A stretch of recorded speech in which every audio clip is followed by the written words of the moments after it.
So as you mentioned, I mean, Nick and I are both former public school teachers. We both left the classroom to do full HRP full time about a year ago.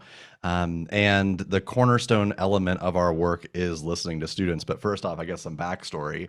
Kind of my story into this, if we go way back, and I'll try to be brief, is I was a kid who didn't really like school. I was truant multiple years in a row.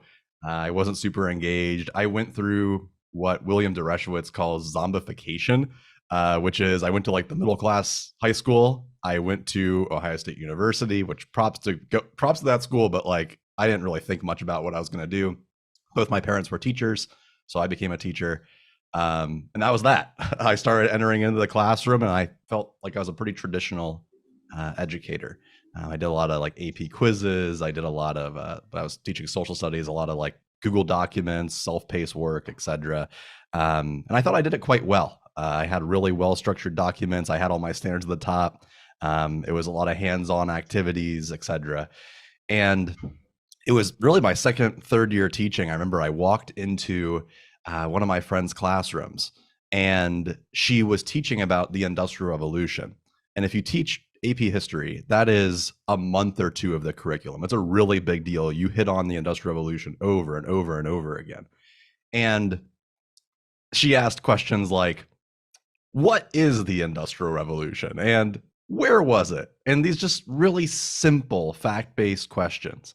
And not a kid in that room raised their hand. And these were kids that have gone through my class, kids that had A's and B's and C's, which hypothetically they should have understood what was going on. And that kind of triggered an existential moment for me, because I was sitting there like, why am I doing this job if the kids aren't remembering any of this stuff? I was staying up until 8 or 9 p.m. every single day, making these elaborate lesson plans, and nothing was coming of it.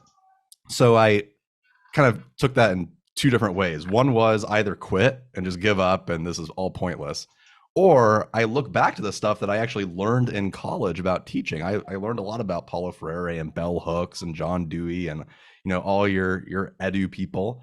And we started to flip that model so it was more student centered. We started to change up the grading system, the discipline system, all based around the ideas of listening to kids.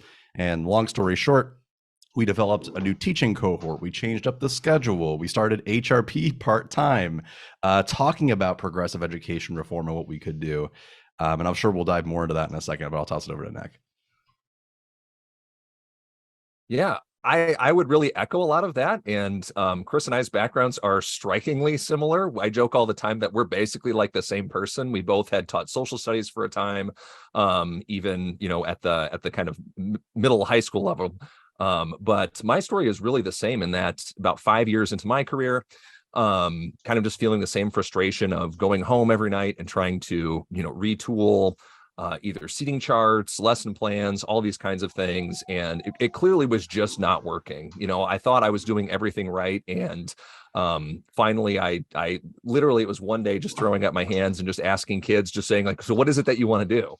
And then we built our next unit off of what they told me that they wanted to do. And it was the best thing that any kids and it was better than any lesson plan that I could have planned out, because I didn't know it at the time, but of course it was tapping into, intrinsic motivators. It was tapping into all the things that I had not let into my classroom before, since I was so focused on doing the right thing from a teacher perspective.